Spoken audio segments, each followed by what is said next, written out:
The scream that tore from Helena's throat died in her hand as she clamped it over her mouth, watching the pale figure materialize from the darkness outside her kitchen window. She had been washing dishes, the mundane rhythm of her evening routine shattered in an instant. Water still ran in the sink, steam curling upward in gentle wisps that seemed mocking now, peaceful and ordinary when nothing would ever be ordinary again. The figure outside didn't move, didn't blink, just stood there with eyes that reflected the dim light like polished silver coins.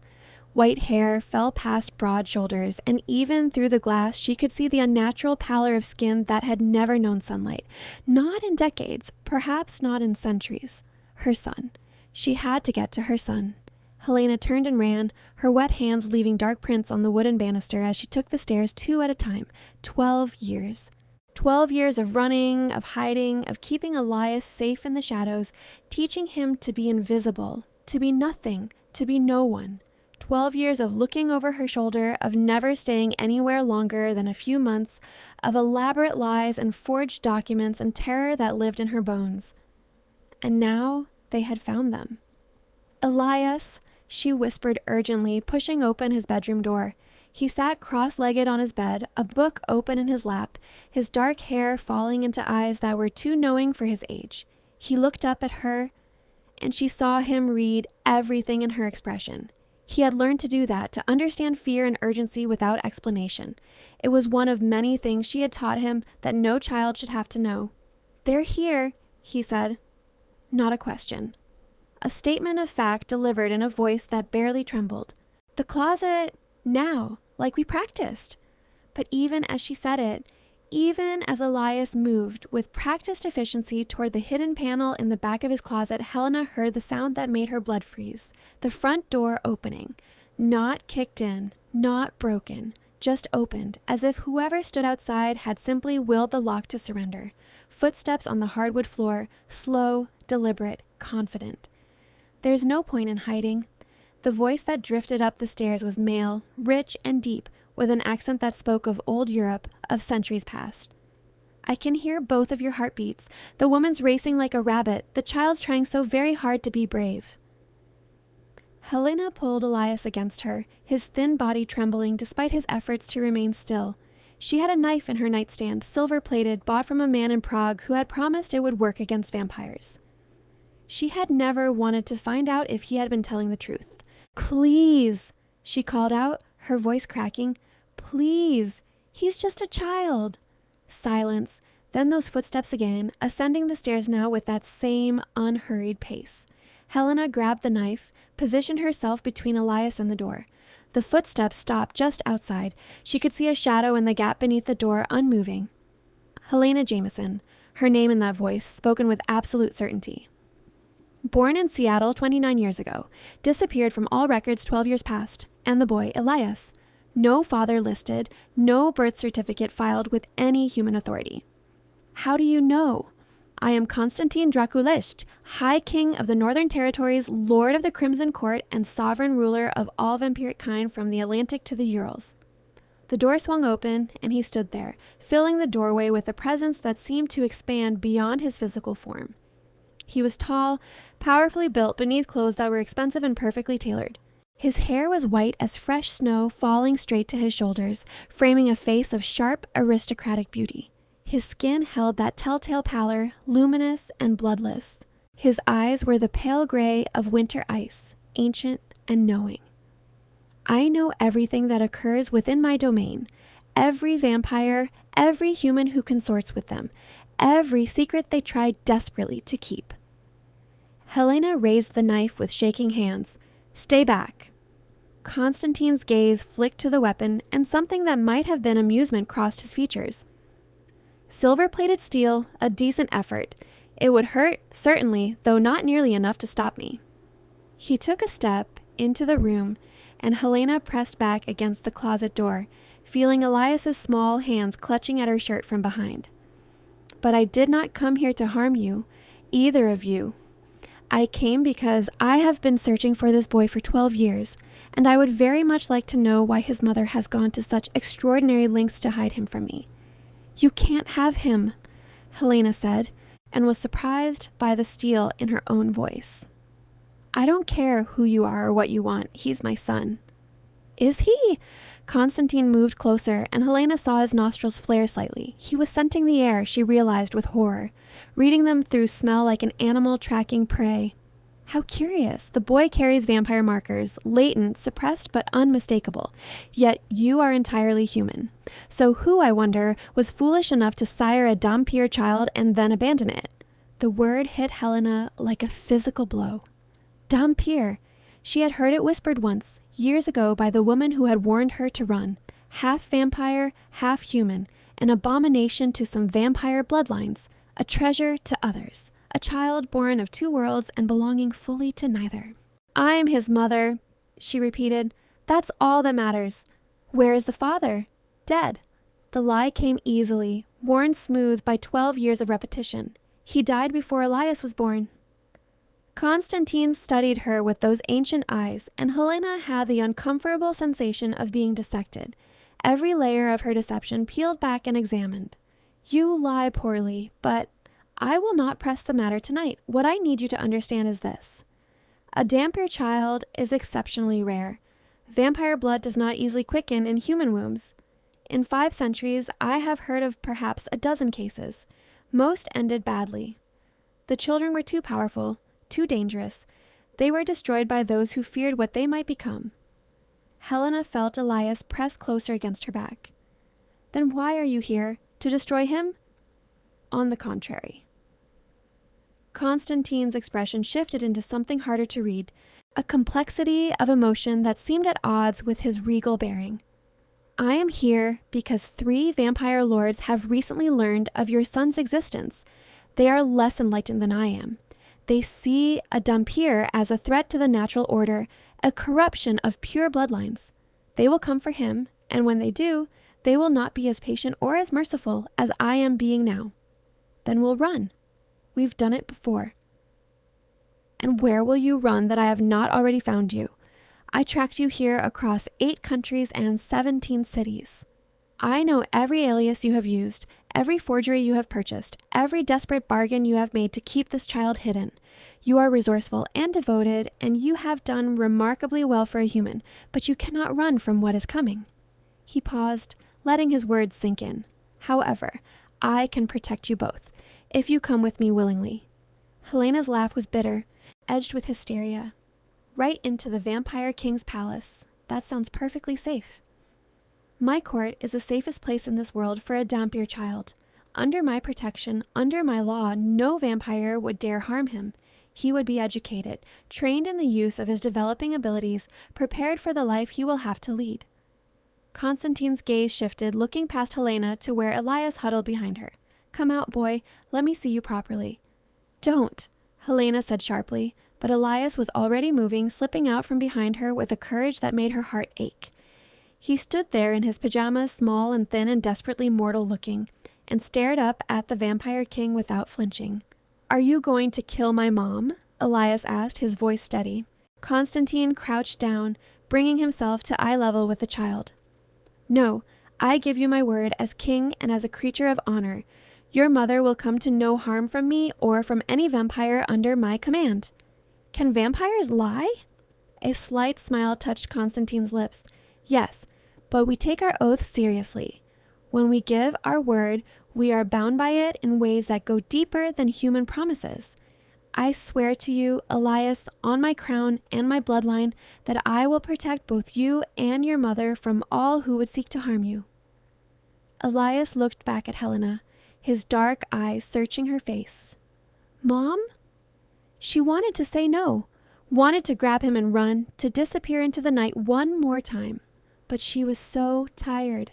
12 years of running, 12 years of fear, and now a vampire king stood in her son's bedroom offering protection, offering safety, offering everything she had been desperately trying to provide and failing to secure. If I say yes, Helena said slowly, if we come with you, what exactly are you offering? What would our lives look like? Konstantin rose to his full height again, and Helena was struck by how ancient he seemed, how weary despite his powerful presence. You would live within my citadel beneath the city. Sunlight does not reach there, but I assure you the accommodations are more than adequate for human comfort. You would have your own chambers, your own space, Elias would be tutored by the finest scholars in both human and vampire knowledge. You would both be under my personal protection, which means no vampire in the world would dare threaten you." He paused. "And in return, I ask only that you allow me to guide Elias as his powers develop, to teach him control and understanding of what he is." "Why?" Helena demanded. "Why do you care so much about one dhampir child?" Something flickered across Konstantin's face, gone too quickly for her to identify. "Because I lost someone once, someone precious, and I was not there to protect them when they needed me most. I will not make that mistake again." The raw honesty in his voice surprised her. This was not what she had expected from a vampire king, from a creature of legend and nightmare. She had expected cruelty, arrogance, perhaps a cold calculation, not this hint of old grief, of regret that had survived centuries. "How long?" she asked. "How long would we have to stay? Until the threat is eliminated, until those who hunt Elias are dealt with, and until he is old enough and strong enough to protect himself." Konstantin's pale eyes held hers. "I cannot give you an exact duration, but I can promise that you will not be prisoners. You will be guests under my protection, free to leave when it is safe to do so." It was Elias who spoke next, his small voice cutting through the tension. "I'm tired of running, Mom." Helena looked down at her son, at the exhaustion written in every line of his young face, and felt something break inside her chest. He was 12 years old, and he had never had a friend, never gone to a normal school, never had a birthday party or a permanent home. She had kept him alive, kept him safe, but she had not been able to give him a life. "Okay," she whispered. "Okay, we'll come with you." Konstantin nodded once, a gesture of acknowledgement and perhaps respect. "Pack what you need. We leave within the hour." The citadel was not what Helena had expected. She had imagined something medieval, all stone walls and dripping darkness. Instead, Konstantin led them through a hidden entrance in an abandoned subway station, down a pristine elevator that descended for what felt like miles, and into a sprawling underground city that took her breath away. Vaulted ceilings stretched overhead, supported by columns of white marble veined with gold. Chandeliers hung in glittering rows, their light warm and welcoming. Streets paved in smooth stone wound between buildings that ranged from Gothic grandeur to sleek modern architecture, creating a strange but beautiful fusion of old and new, and everywhere, vampires. They moved through the streets with that distinctive grace, pale-skinned and elegant, dressed in everything from medieval finery to contemporary fashion. "This is impossible," Helena breathed, clutching Elias's hand as they followed Konstantin through the crowds. "How can all this exist under the city without anyone knowing?" "Humans see what they expect to see," Konstantin said without looking back. "The subway system has unused tunnels, forgotten stations. We have merely expanded on what was already there, and we take great care to ensure our secrets remain our own." He led them toward a massive structure at the center of the underground city, a palace of black stone and soaring spires. "This is the Crimson Court, my home, and now yours." Inside, the palace was even more breathtaking. Tapestries depicting centuries of vampire history hung on walls of polished obsidian. Floors of inlaid marble reflected the light from countless candles and modern electric fixtures working in harmony. Servants moved through the halls, both vampire and human, Helena noted with surprise. "You have humans here?" she asked. "Those who choose to be here. Some are servants, compensated generously for their discretion and service. Others are consorts, willing donors who provide blood in exchange for protection and certain privileges. All are here of their own free will." Konstantin's tone was matter-of-fact. "I do not condone slavery or coercion within my domain. Those who break that law answer to me personally." He led them to a suite of rooms that were larger than any apartment Helena had ever rented. The main chamber had high ceilings, plush furniture in deep jewel tones, and windows that showed illusions of daylight scenes, animated somehow to shift with what must be the time of day above ground.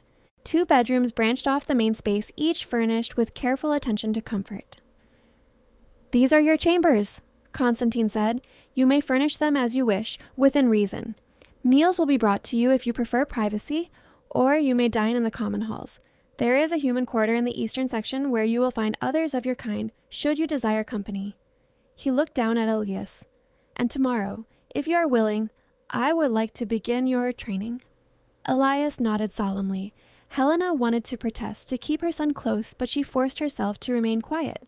This was the bargain she had made, protection in exchange for cooperation. After Konstantin left, Helena and Elias explored their new chambers in silence. It was Elias who finally spoke, standing at one of the false windows and staring at the illusion of sunset. "Do you think we did the right thing?" he asked. Helena joined him, wrapping an arm around his thin shoulders. "I think we did the only thing we could do, and I think he might actually keep his word." "He's not what I expected a vampire to be." "No," Helena agreed quietly. "He's not." The days that followed fell into an unexpected rhythm. Elias spent his mornings with tutors who taught him history, languages, mathematics, all the subjects he had missed during their years of running. His afternoons were spent with Konstantin himself, learning about vampire culture, about the powers that were beginning to manifest in his blood, about control and discipline, and the delicate balance between his two natures. Helena, restless and unused to idleness, found herself exploring the citadel. She discovered libraries that held books in languages she couldn't read, galleries filled with art spanning centuries, gardens where plants that thrived without sunlight grew in impossible profusion. And she found herself watching Konstantin with a curiosity that grew stronger each day. He was not cruel as she had expected. He was firm with Elias, but patient, teaching with a dedication that spoke of genuine care.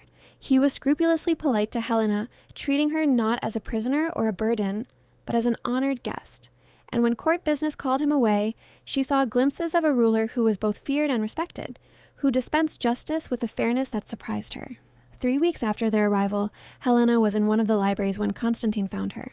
She looked up from the book she had been pretending to read, startled by his sudden appearance.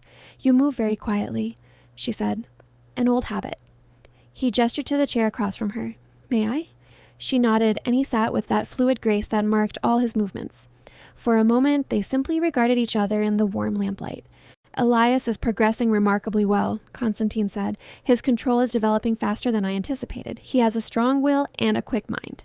"He's a good boy," Helena said softly. "Despite everything, despite how we've had to live, he's good and kind and brave. You raised him well. That speaks to your strength as much as his nature."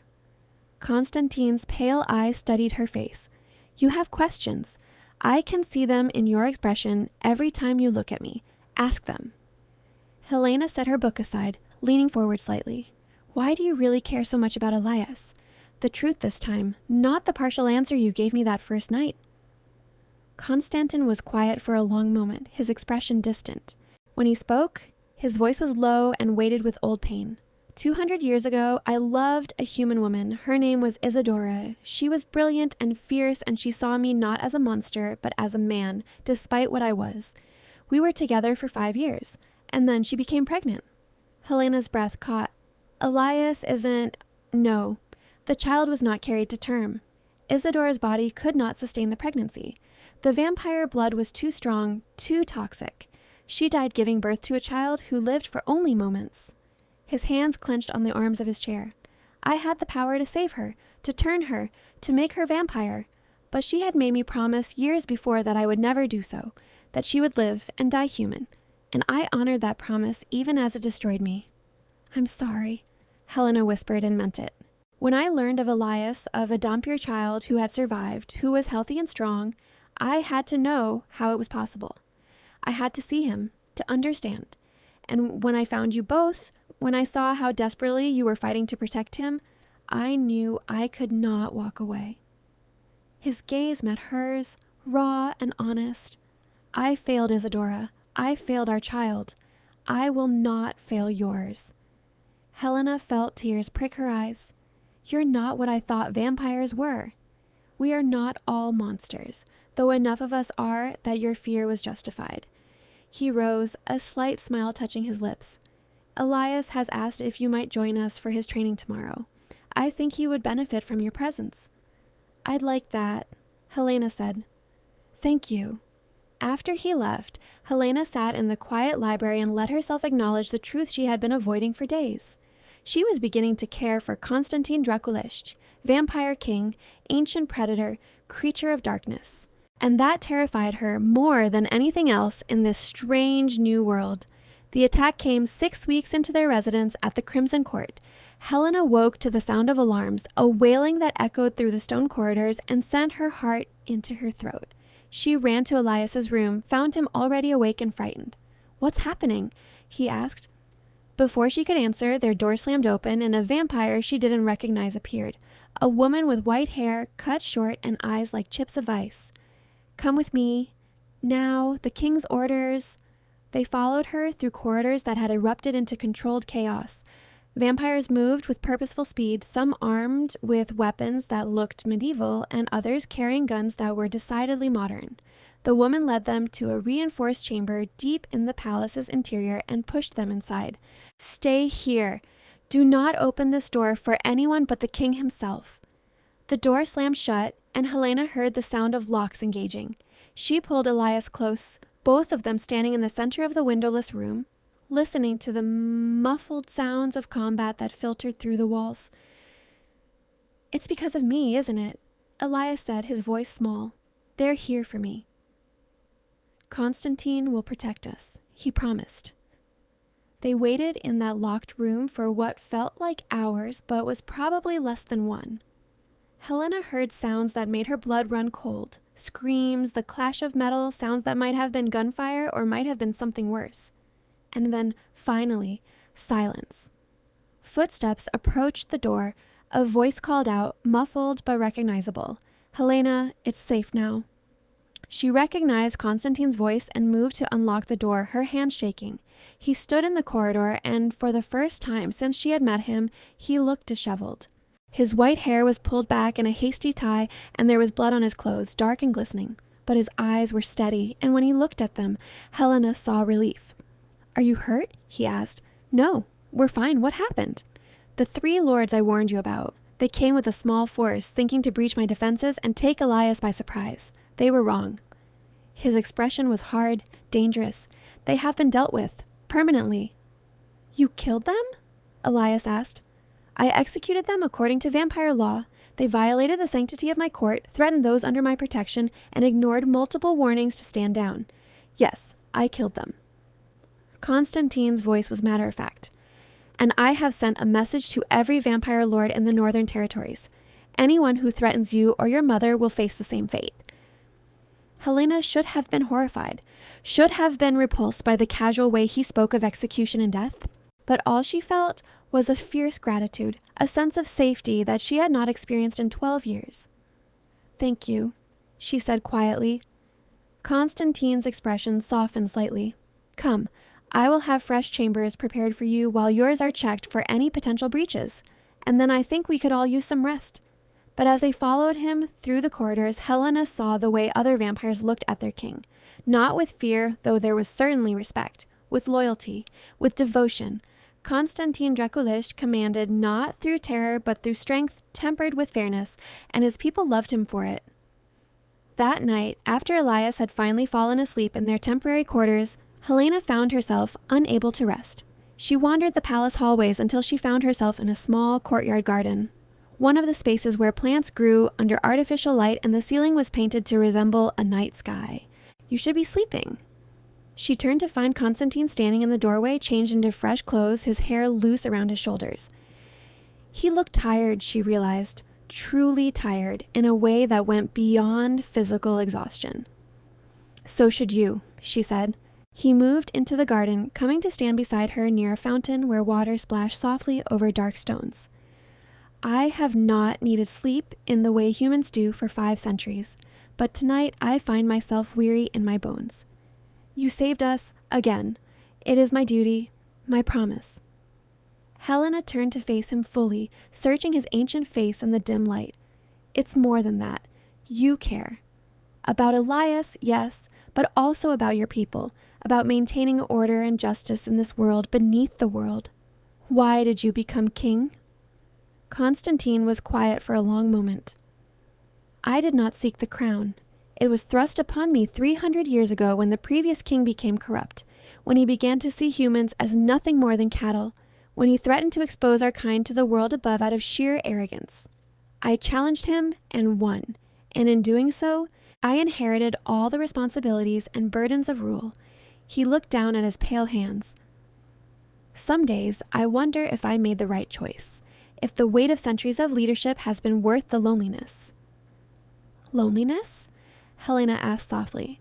To be king is to be separate, above. I have advisors and subjects, warriors and servants, but I have not had a true companion in 200 years.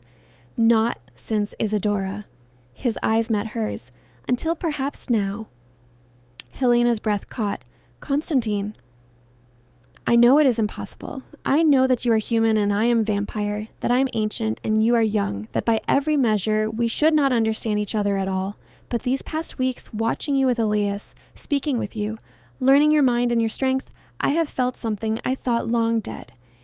He reached out slowly, giving her time to pull away and brushed a strand of hair from her face. I am drawn to you, Helena Jameson, and I do not know what to do with that truth. Helena's heart was pounding so hard she was certain he could hear it. I'm drawn to you, too, she admitted, and it terrifies me.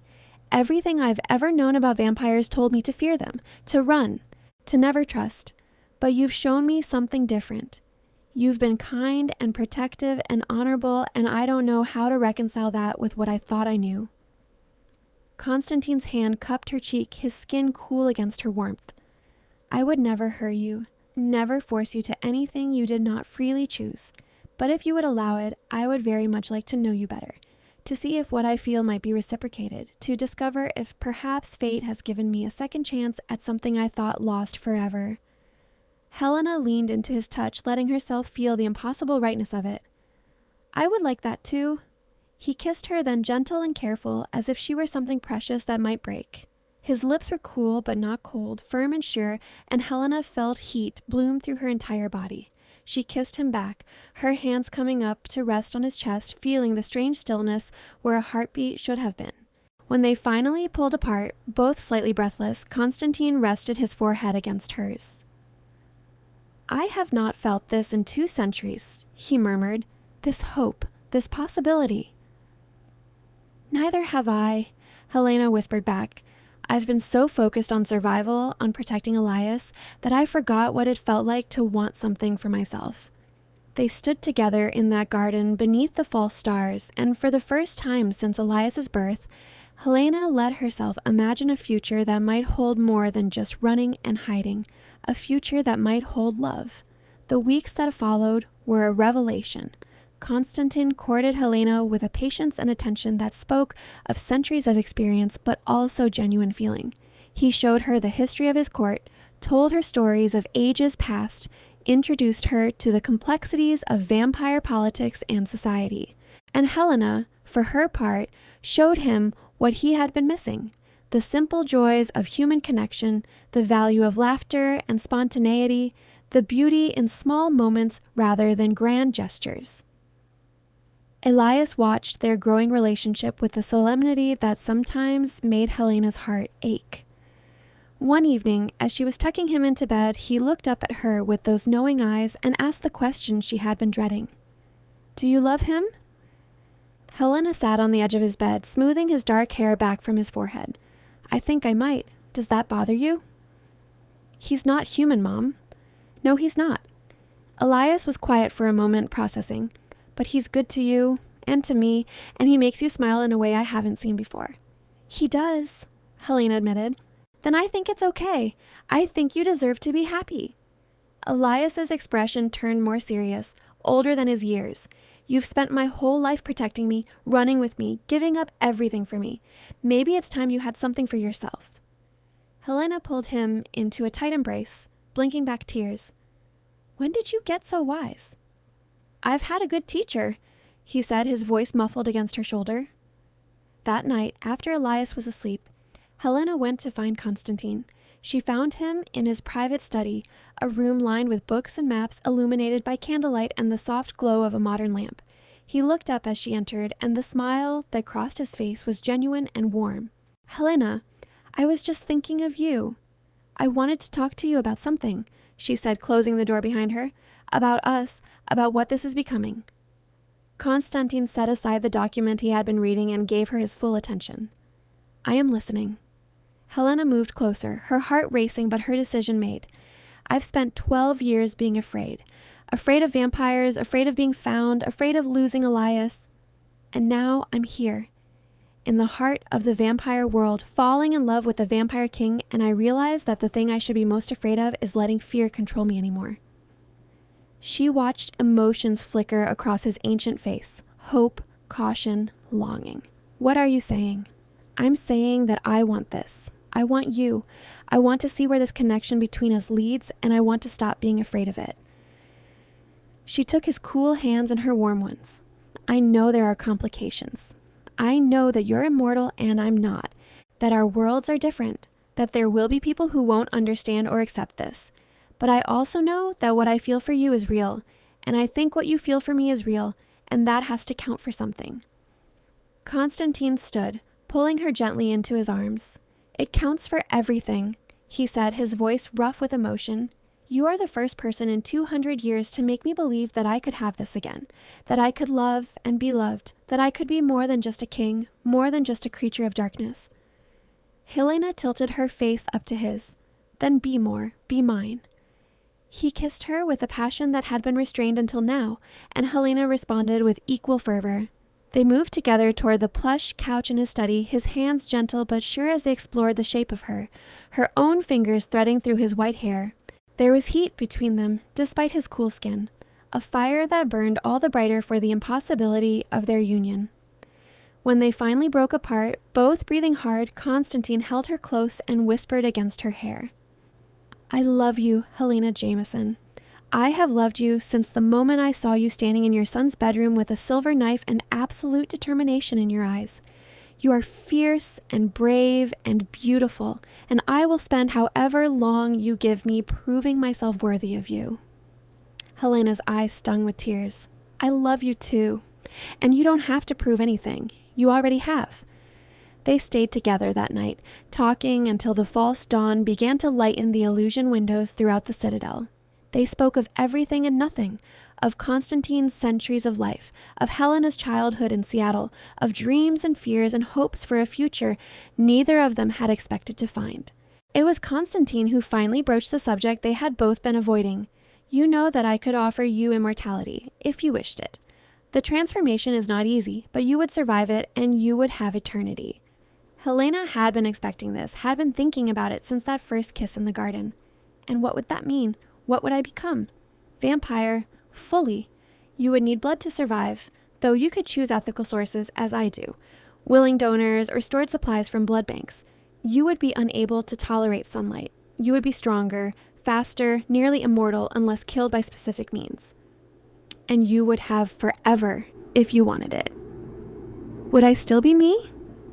Your soul, your mind, your essential self would remain. Some of your human emotions would dim slightly, but not disappear. You would be you, just more, eternal.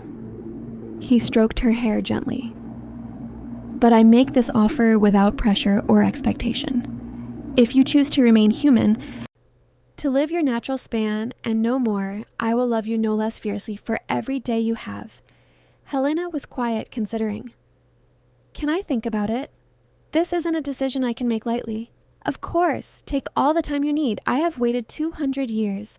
I can wait longer for your answer. But fate, as it often did, had other plans. 2 months after the attack on the Crimson Court, Helena was walking through the human quarter with Elias when the pain struck. It was sudden and overwhelming, a crushing sensation in her chest that drove her to her knees. Elias was shouting for help. And then there were hands on her, voices calling for a doctor, for Konstantin, for someone who could help. She woke in a bed in the palace's medical wing, surrounded by technology that seemed at odds with the Gothic grandeur of the rest of the citadel. Konstantin sat beside her, his face drawn and pale even for a vampire, holding her hand as if it were the only thing anchoring him to reality. What happened? She asked, her voice weak. Your heart, he said quietly. You have a condition, a weakness in the muscle that the human doctors above ground never detected. The doctor here says it was likely congenital, worsened by years of stress and running. He says, his voice broke slightly. He says, you have perhaps a few months, maybe less. The words should have terrified her, should have sent her into panic or denial. But Helena found herself strangely calm, as if some part of her had always known her time was limited. And Elias? He's with tutors, distracted for now. I did not want to tell him until we had spoken. Konstantin's grip on her hand tightened. Helena, I can save you. I can turn you now before the damage progresses further. You would survive, you would heal, you would have eternity. Helena looked into his ancient eyes and saw the desperation there, the terror of losing someone again after 200 years of loneliness. And if I say no, if I choose to let nature take its course, then I will be with you for every moment you have left, and I will hate myself forever for respecting your choice. A single red tear traced down his pale cheek, blood given form by grief. Please, I cannot lose you, not when I have only just found you. Helena thought of Elias, of her son who would be left without a mother if she died. She thought of Konstantin and the love they had found in the most impossible of circumstances. She thought of the future she might have, an eternity of nights spent in the company of a man who had waited 2 centuries to love again. If you turn me, she said slowly, will I still be able to be a mother to Elias? Will I still be able to love him, to care for him, to be what he needs? Yes. The transformation does not erase love or maternal instinct. If anything, it intensifies protective feelings. You will be even better equipped to keep him safe. And you promise it won't change who I am fundamentally, that I'll still be Helena, just different. I promise, on my crown and my bloodline and everything I hold sacred, you will be you always. Helena took a deep breath, feeling the weakness in her damaged heart, and made her choice. Then do it. Turn me. Give me forever. The relief that flooded Konstantin's face was so profound it was almost painful to witness. Are you certain? I'm certain. I want to live, Konstantin. I want to see Elias grow up. I want to have time with you, real time. Not just a few months of borrowed days. I want the future we could have together. She squeezed his hand. Make me vampire. Make me yours. He leaned down and kissed her, gentle and reverent.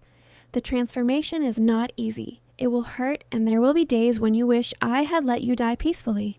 But I will be with you through all of it, and when you wake on the other side, you will be stronger and eternal and mine in every way that matters. Tell me what to do.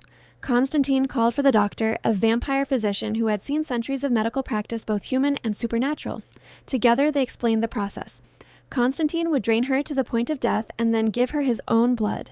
The vampire essence would transform her body over the course of 3 days, rewriting her biology from human to something other. It would be agonizing, but if she survived, she would wake as vampire.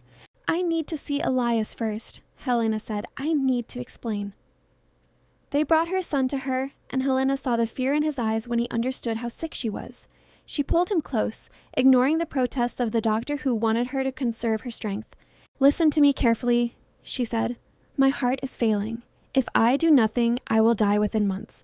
But Konstantin has offered me another choice. He can turn me vampire, and if the transformation works, I will survive and be with you for as long as you need me. Elias's eyes were huge, swimming with tears. You will become like him? Yes. I'll need blood to survive. I won't be able to go into sunlight, but I'll still be your mother, and I'll still love you more than anything in this world. What if it doesn't work? What if you die anyway? Helena's heart, damaged as it was, ached at the fear in her son's voice.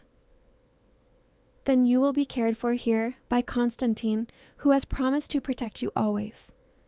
But I don't plan on dying, Elias. I plan on fighting, on surviving, on being there to embarrass you when you're a teenager and to meet your grandchildren someday. Elias threw his arms around her, sobbing into her shoulder. Don't leave me. Please don't leave me. I won't, she promised. I'm going to fight with everything I have. Konstantin stepped forward, placing a gentle hand on Elias's shoulder. Your mother is the strongest person I have ever known, mortal or immortal. If anyone can survive this transformation, it is her. And I swear to you, I will guard her through every moment of it. Elias looked up at the vampire king, his young face streaked with tears. You love her. I do, with everything I am. Then help her, please. The transformation began that night. Helena lay in Konstantin's private chambers, surrounded by candles and the scent of incense meant to soothe and calm. Elias had been gently escorted away by trusted servants, given tonics to help him sleep through the worst of it. It was just Helena and Konstantin alone in the flickering darkness.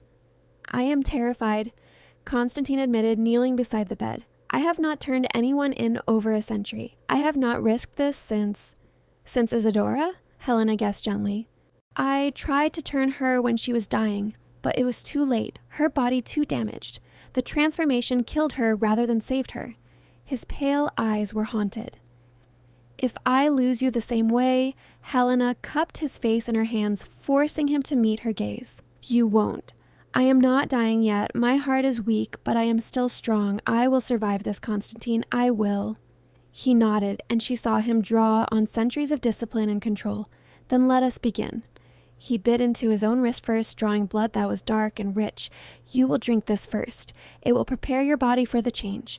Then I will feed from you, and the transformation will start in earnest." Helena took his wrist to her lips and drank. The blood was strange, coppery and cold, but with an underlying sweetness that surprised her. She felt it spread through her body like liquid fire, burning and transforming even before the true change began. When she had drunk enough, Konstantin withdrew his wrist and leaned down to her throat.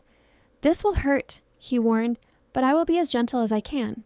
She felt his fangs pierce her skin, sharp and precise, and then the pull as he began to drain her. It was not painful at first, more a sensation of floating, of becoming lighter and less substantial. But as her blood pressure dropped, as her damaged heart struggled to keep up, the pain began. It started as a burning in her veins, spreading from the bite on her throat throughout her entire body. Her muscles spasmed, her back arching off the bed. She wanted to scream, but couldn't find the breath. Konstantin held her down gently but firmly, continuing to drink even as she convulsed beneath him. And then, just when she thought she could not bear any more, he stopped. His mouth left her throat, and she felt his wrist at her lips again. "Drink!" he commanded, his voice rough. "Drink, and let the change complete." Helena drank desperately, her body crying out for what it needed.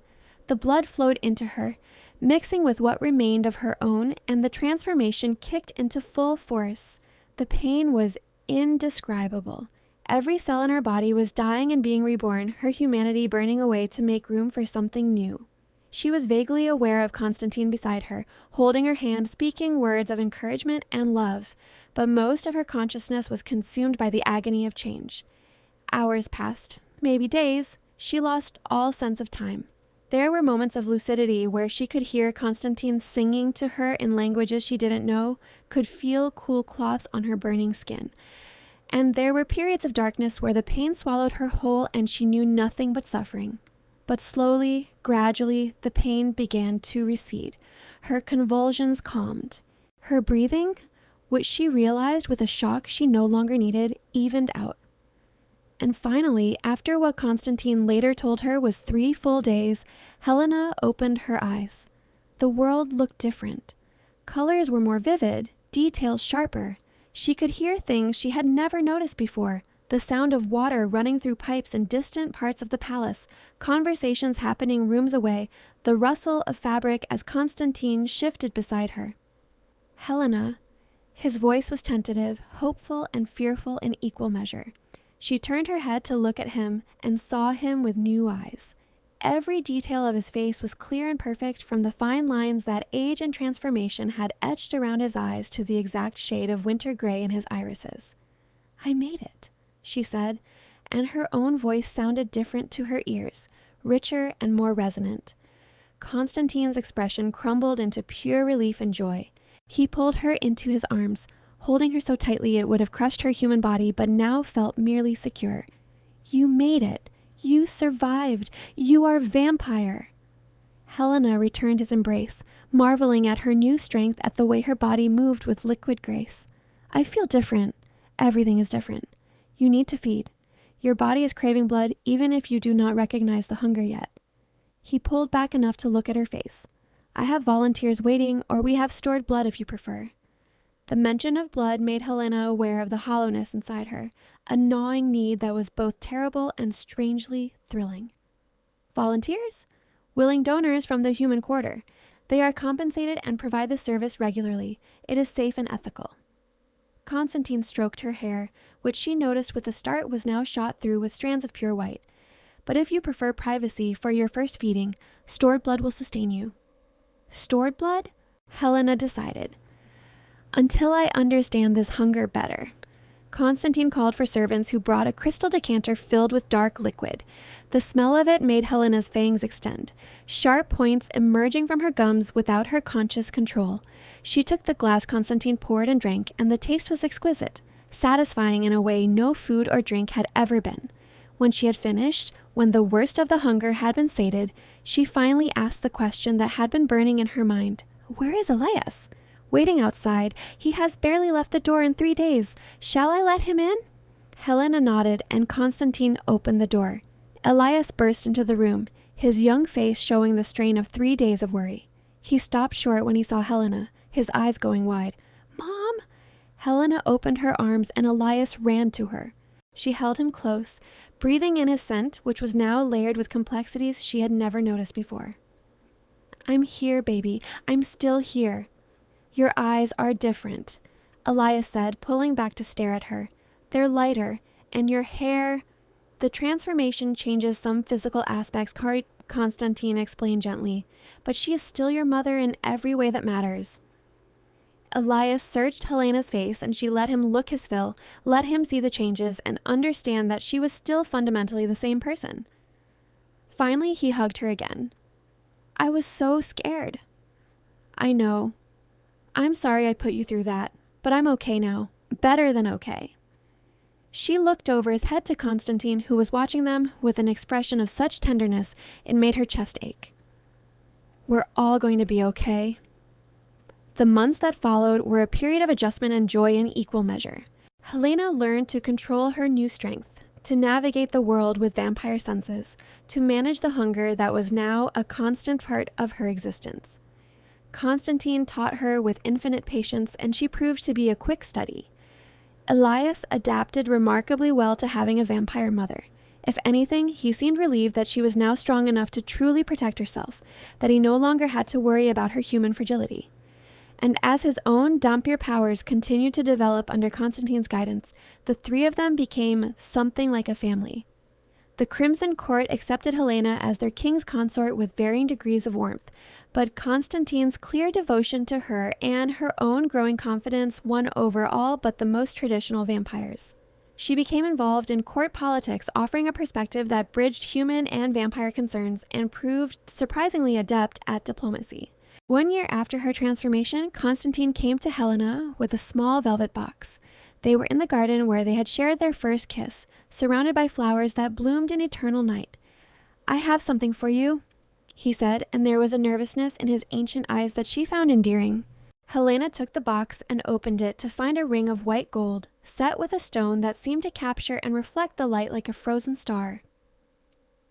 Konstantin. In human custom, this is how one asks for forever. I know that we already have eternity, that you are already mine as I am yours, but I wanted to honor your world as well as my own. He took the ring from the box and held it poised at the tip of her finger. Helena Jameson, who came into my life like a storm and changed everything I thought I knew about love and hope and second chances, will you do me the honor of becoming my wife, my queen, my partner in all things for as long as forever lasts? Helena felt tears, red now instead of clear, prick her eyes. Yes, 1,000 times yes. He slid the ring onto her finger, and then he kissed her with all the passion and devotion of a man who had waited 200 years to love again. Around them, the garden seemed to brighten, as if the world itself was celebrating. The wedding was a spectacle that blended vampire tradition with human custom. Helena wore white, but it was a dress of medieval design, all flowing sleeves and intricate embroidery. Konstantin wore black velvet and silver, looking every inch the ancient king he was, and Elias, now 13 and growing into his dhampir heritage with confidence, stood beside them as the court witnessed their union. The ceremony was conducted in the great hall of the Crimson Court before hundreds of vampires and the small community of humans who had made the citadel their home. The vows they spoke were traditional vampire oaths, binding them together not just emotionally but magically, their essences intertwining in a way that would make them always aware of each other, always connected. When Konstantin kissed his new wife and queen, the court erupted in celebration that lasted for 3 days. Years passed in the timeless way they did for immortals. Elias grew from a boy into a young man, his dhampir nature giving him the best of both worlds. Vampire strength and speed without the weakness to sunlight, human warmth and mortality extended far beyond normal spans.